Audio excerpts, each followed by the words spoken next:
तो good evening students.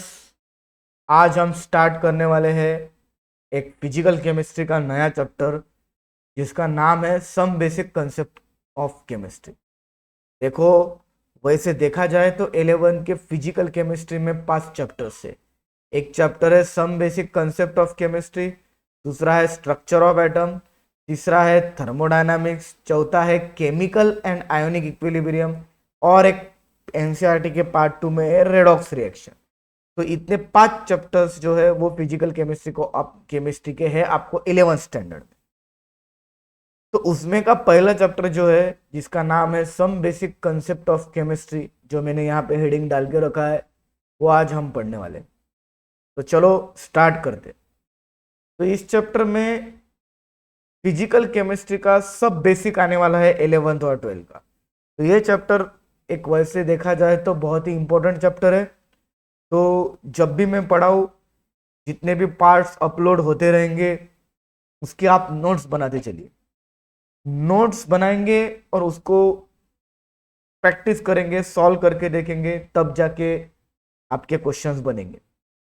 Notes बनाना बहुत important चीज है। चलो तो स्टार्ट कर दे। तो पहला टॉपिक जो है हमारा some basic concept of chemistry का, तो वो है अपना मोल कंसेप्ट। कौन सा है सर? मोल कंसेप्ट। अब आप लोग बोलोगे सर ये मोल क्या है?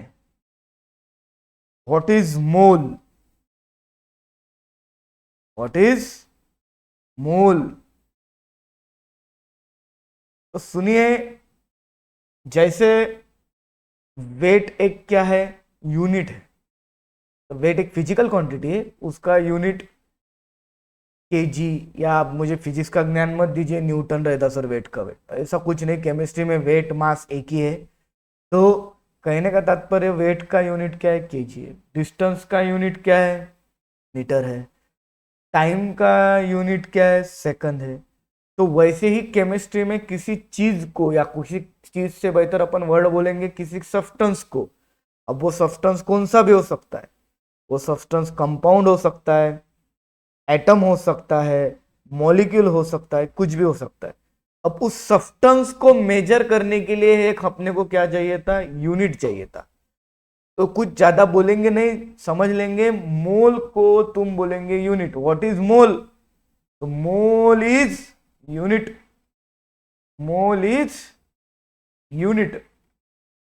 अब ये जो मोल है, आप लोगों को पता चला कि ये यूनिट। अब ये कितने टर्म्स में अपन देख सकते हैं? देखिए, मोल को अपन 3 टर्म्स में देखने वाले दीजिएगा। मोल को 3 टर्म्स में देखेंगे। एक है in terms of quantity, in terms of quantity, in terms of weight, और इन टर्म्स ऑफ वॉल्यूम। देखो, मोल एक यूनिट है। मोल 3 टाइप्स में अपन पढ़ने वाले, 3 टर्म्स में पढ़ने वाले। पहली टर्म है इन टर्म्स ऑफ क्वांटिटी, दूसरी टर्म है इन टर्म्स ऑफ वेट, और तीसरी टर्म है इन टर्म्स ऑफ वॉल्यूम। तो आज के इस पार्ट में अपन मोल को इन टर्म्स ऑफ क्वांटिटी डिटेल में पढ़ने वाले। तो चलो सब हेडिंग डाल देते हैं। क्या? Mole in terms of quantity. Mole in terms of quantity.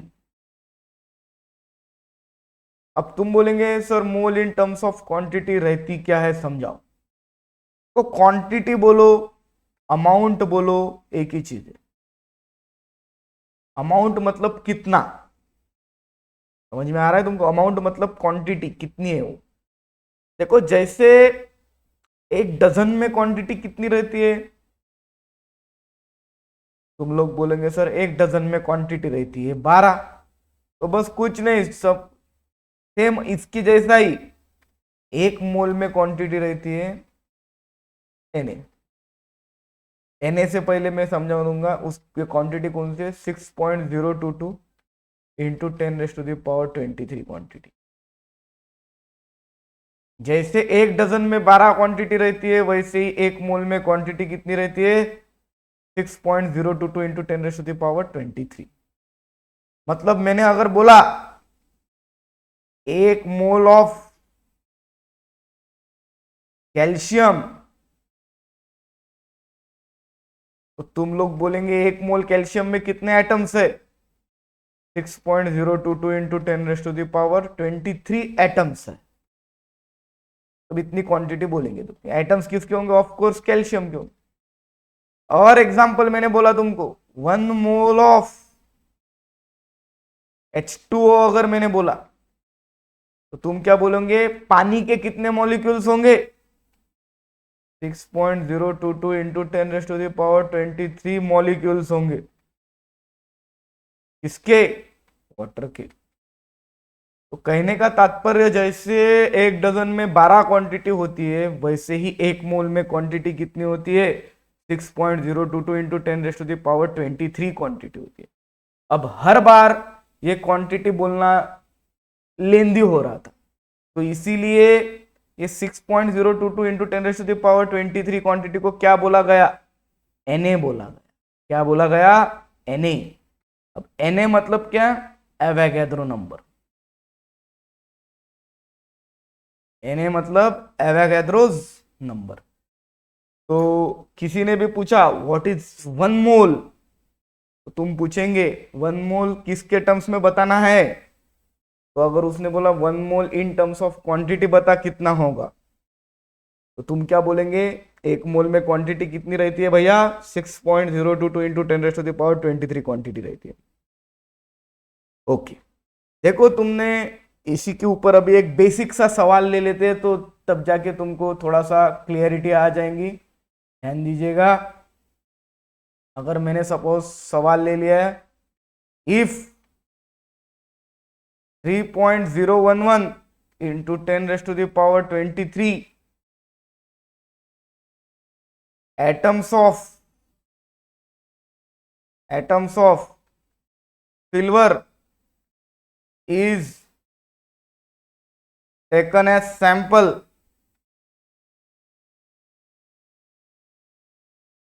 calculate its mole, calculate its mole। एक ऐसा सवाल पूछा गया, मतलब यहां पे गिवन क्या है? एटम्स गिवन है। किसके एटम्स गिवन है? सिल्वर के एटम गिवन है। और तुमको पूछा क्या है? मोल पूछा है। तो अभी अपन इसका आंसर दे देंगे। तुम बोलेंगे सर ये बहुत ही आसान है, लेकिन मैं जो बोल रहा हूं वो प्रोसीजर फॉलो कीजिए ताकि आगे के सवाल तुमको इजी जाए। तो अपन यही प्रोसीजर फॉलो करेंगे हर बार, क्योंकि ये जो प्रोसीजर है ये हर बार हर क्वेश्चन में काम में आएगी। तुम तो बोल देंगे सर ओरली आधा मोल है सर, कोई टेंशन वाली बात थोड़ी है, लेकिन प्रोसीजर के साथ जाओ, मेरी बात सुना करो। अगर मैंने बोला एक ऐसा लिखेंगे 1 मोल मतलब कितने एटम्स होंगे सिल्वर के? 6.022 इंटू 10⁻23 एटम्स होंगे। किसके? सिल्वर के। अब मैं सिल्वर को यहाँ पे लिख लेता हूँ Ag। सिल्वर का सिंबल क्या है? Ag। और यहाँ पे क्वांटिटी कितनी गिवन है? 3.011 इंटू 10⁻23 एटम्स गिवन है। अब देखो क्वांटिटी के नीचे मैंने क्वांटिटी लिखी, तो उसमें कितने मोल होंगे, यही मेथड फॉलो करेंगे। ये जो मेथड है ये तुम लोअर स्टैंडर्ड में पढ़ते आ रहे हो। एक चॉकलेट 10 रुपए का, तो 2 चॉकलेट कितने के? क्रॉस मल्टीप्लीकेशन करते थे, बराबर है? तो यही मेथड फॉलो करेंगे हर बार। क्यों बोल रहे हो सर ऐसा? आगे चल के समझ में आएगा। नियर अबाउट बहुत सारे पार्ट्स अपलोड करने की मेरी इच्छा है, some basic concept of chemistry की, ताकि एक भी डाउट आपका बचे नहीं। तो आने वाले पार्ट्स में ये मेथड काम में आएंगी। तो बोलो 1 मोल मतलब कितनी क्वांटिटी? 6.022 into 10⁻23 atoms. तो यहाँ पे कितने एटम है? 3.011 इंटू 10⁻23 एटम मतलब कितने मोल? तो अभी इसका क्या करेंगे? क्रॉस मल्टीप्लीकेशन करेंगे। तो 1 into 3.011 into 10⁻23 is equals to x into 6.022 into 10⁻23। अब ये मल्टीप्लीकेशन में, इधर जाने के बाद क्या होगा, डिवीजन में, तो क्या बनेगा, x 3.011 into 10⁻23 divided by 6.022 into 10⁻23। तो क्या निकल के आएगा, ये 23 कैंसल, ये 1/2 मोल। अब 1/2 मोल मतलब क्या, 0.5 मोल। तो ये हो गया आपका आंसर।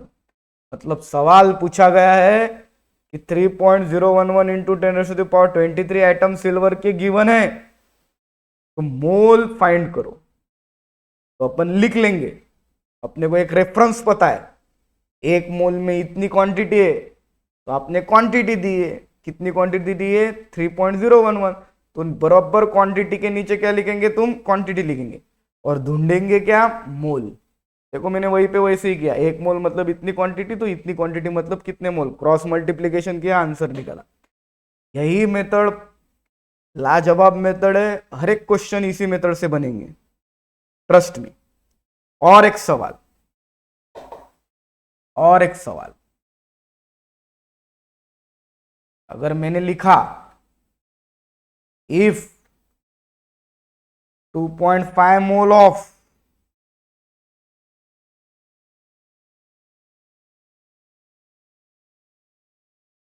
H2O molecule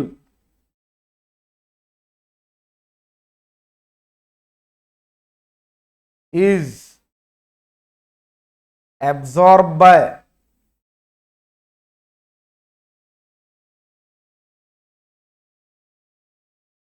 sponge, कुछ भी बोल रहा हूं मैं, स्पंज मतलब मालूम है ना वो, हाँ, 2.5 mole of H2O molecule is absorbed by sponge, find number of molecules present in that sponge। मतलब कहने का तात्पर्य क्या है कि एक स्पंज है जिसके अंदर वो स्पंज ने पानी कितना एब्जॉर्ब कर लिया, 2.5 मोल्स पानी क्या कर लिए, एब्जॉर्ब कर लिए। तो उसमें कितने मॉलिक्यूल्स है, मतलब पहले वाले सवाल में क्वांटिटी गिवन थी, मोल पूछे थे, इस वाले सवाल में मोल गिवन है, क्वांटिटी पूछिए। तो कुछ नहीं, फिर से वही मेथड अपना सॉल्यूशन में लागू करेंगे। एक मोल मतलब कितना, बोलिए, 6.022 इंटू 10⁻23 मॉलिक्यूल्स इसके होंगे। अब सैंपल किसका है, वाटर का, पहले सिल्वर का था, तो यहाँ पे H2O लेंगे। एक मोल में कितने मॉलिक्यूल है, 6.022 इंटू 10⁻23 मॉलिक्यूल है H2O के। तो 2.5 मोल्स में कितने मॉलिक्यूल्स होंगे, ध्यान दीजिए, मैंने उधर क्वांटिटी के नीचे क्वांटिटी रखी थी, तो मोल के नीचे मोल निकल के आए थे, भी मोल के नीचे मोल रखा है, क्वांटिटी के नीचे क्वांटिटी ही निकलेंगी, अदला बदल नहीं करेंगे। तो इसका क्रॉस मल्टीप्लीकेशन होगा। ये क्रॉस मल्टीप्लीकेशन करने के बाद तुम लोगों को आंसर मिल जाएगा, 1 इंटू एक्स मतलब x, और 2.5 इंटू 6.022 इंटू 10⁻23। तो x इज इक्वल टू, तुम इसका मल्टीप्लीकेशन भी कर सकते हो, अगर मल्टीप्लीकेशन नहीं करना है तो तुम इसको ऐसा भी लिख सकते हो, देखो 2.5 एज इट इज, और 6.022 इंटू 10⁻23 मतलब Na, ये भी आंसर बराबर है। तुम ऑप्शन में देखेंगे Na के टर्म्स में ऑप्शन से, या 6.022 ये, या न्यूमेरिकल कुछ ना कुछ वैल्यू, अगर न्यूमेरिकल वैल्यू रही तो 2.5 को 6.022 से मल्टीप्लाई करेंगे, अगर न्यूमेरिकल वैल्यू ऑप्शन में नहीं है तो Na के टर्म्स में ऑप्शन है तो Na के टर्म्स में लिखेंगे। देखो मैंने थोड़ी देर पहले ही तुमको समझाया था, इधर ऊपर देखिए, 6.022 इंटू 10⁻23 मतलब व्हाट, Na, और Na मतलब व्हाट, एवोगैड्रोस नंबर। समझ में आया। देखो पहले वाले क्वेश्चन में क्वांटिटी गिवन थी, मोल निकाले, अब दूसरे वाले क्वेश्चन में मोल गिवन थे तो क्वांटिटी निकाले। देखिए एक बात मैं तुमको समझाता हूं, ये हो गया मोल इन टर्म्स ऑफ क्वांटिटी के 2 सवाल। देखो जो जो मैं बोलता हूं वो सिर्फ करो। ये बहुत इंपॉर्टेंट चैप्टर है, धीरे धीरे आपको समझ में आएगा। देखो अभी एक फॉर्मूला मतलब देते हैं लोग नंबर ऑफ मोल का इन टर्म्स ऑफ क्वांटिटी का फॉर्मूला क्या है sir? Given quantity upon Na, मतलब एवोगैड्रोस नंबर। ये एक फॉर्मूला बहुत इंपॉर्टेंट है, ध्यान में रखेंगे। सर ये आया कैसे?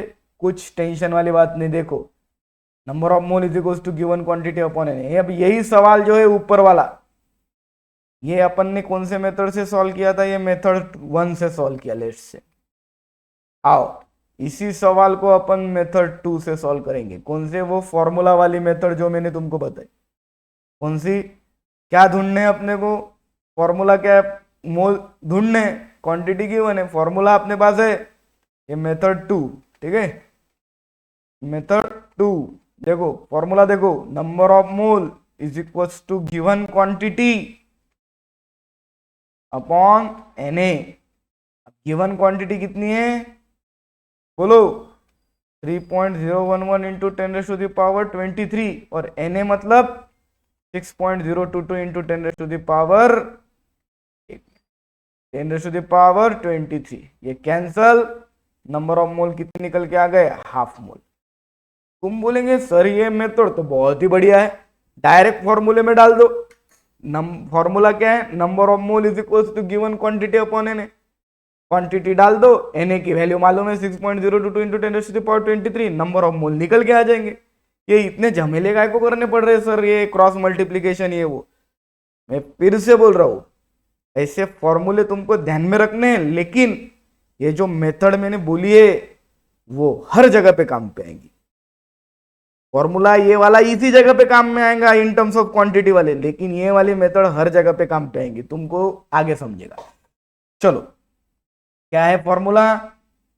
Number of mole is equal to given quantity upon Na। यहाँ पे क्वांटिटी गिवन थी, क्वांटिटी की वैल्यू रख दी 3.011 इंटू और Na की वैल्यू रख दी और हाफ मोल आंसर। या तो रेफरेंस लिख लो एक मोल का, एक mole is equal to 6.022 into 10⁻23 और इतनी क्वांटिटी मतलब कितने मोल, क्रॉस मल्टीप्लीकेशन। देखिए आपको समझ में आ रहा होगा, यहां पे मैंने ये लिखा है देखो, x इज इक्वल टू 3.011, ये और ये सेम ही है, मतलब इस मेथड से ये फॉर्मूला डिराइव हो रहा है। अगर ऑब्जर्वेशन तुम्हारा होगा तो देख लीजिए, नंबर ऑफ मोल का गिवन क्वांटिटी अपॉन Na ही लिखा है मैंने यहाँ पे। अब सर ये वाला क्वेश्चन उस मेथड से सॉल्व करके दिखाओ। ये तुमने बोला कि ये मेथड कौन सी है? 1 है, चलो लिख लो सर मेथड 1। अब मेथड 2 से यही क्वेश्चन सॉल्व करके दिखाओ। आओ ले लो, number of mole is equal to what? Given quantity upon Na। अब यहाँ पे गिवन क्या है? मोल गिवन है, तो मैंने यहाँ पे लिख लिए 2.5 मोल। क्वांटिटी ढूंढनी है तो क्वांटिटी अभी यहाँ पे लिख ली कि क्वांटिटी ही ढूंढनी है, और अपॉन क्या है? Na। अब Na इधर डिवीजन में, उधर गया क्या हो जाएगा? मल्टीप्लीकेशन। तो quantity is equal to what? 2.5 Na। देखो वही आंसर है।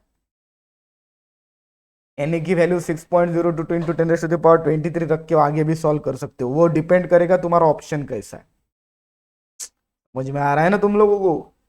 तो इस प्रकार आज मैंने तुमको पढ़ाया mole in terms of quantity. What do you mean by mole in? Mole क्या है? सबसे पहले चलो रिकैप मार लेते हैं आज का क्या क्या पढ़ा। सबसे पहले मोल क्या है? यूनिट है। मोल क्या है माय डियर? यूनिट है। मोल को कितने पार्ट्स में पढ़ने वाले अपन? 3 पार्ट्स में। एक mole in terms of quantity, mole in terms of weight, mole in terms of volume. सबसे पहले अपन ने क्या पढ़ना चाह रहे हैं अपन? Mole in terms of quantity. Quantity मतलब अमाउंट। मोल को क्वांटिटी के टर्म्स में कैसे लिखेंगे? तो मैंने तुमको बोला, जैसे तुम बोलते हैं 1 डजन भी क्या है? एक यूनिट है। जैसे तुम बोलते हैं 1 डजन में कितनी क्वांटिटी है? 12 क्वांटिटी है। वैसे 1 मोल में कितनी क्वांटिटी है? 6.022 इंटू 10⁻23 क्वांटिटी। तो कभी तुमको क्वांटिटी गिवन रहेंगी तो मोल ढूंढने को बोलेंगे, कभी मोल गिवन रहेगा तो क्वांटिटी ढूंढने को बोलेंगे। चलो थैंक यू वेरी मच। आज के पार्ट में अपन ने मोल इन टर्म्स ऑफ क्वांटिटी पढ़ा। नेक्स्ट पार्ट में तुम लोगों को पढ़ना है मोल इन टर्म्स ऑफ वेट। और मेरी आप लोगों को एक गुजारिश है कि मोल इन टर्म्स ऑफ वेट पढ़ने से पहले तुम लोग सब एलिमेंट्स के एटॉमिक मास लर्न कर लो। इनफैक्ट 30 तक एलिमेंट्स तुमको याद होने चाहिए। कैसे सर?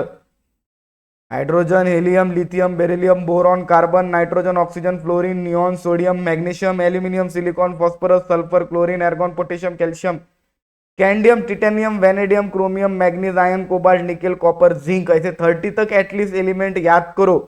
एक दिन में नहीं होंगे, धीरे धीरे होंगे। और ये याद करने की एक टेक्निक भी है, वो धीरे धीरे मैं अपलोड करते जाऊंगा, आपको बताते जाऊंगा। तो इन एलिमेंट्स के एटलीस्ट तुमको सिंबल पता होने को ना, और उनके मास भी पता होने को ना। तो एटॉमिक नंबर और एटॉमिक मास याद करके आओ, तब जाके तुमको मॉलिक्यूलर मास निकालते आएगा। अब मॉलिक्यूलर मास कैसे निकालते हैं, mole in terms of weight क्या रहता है, नेक्स्ट पार्ट में पढ़ेंगे। Thank you very much, take care, bye bye, see you.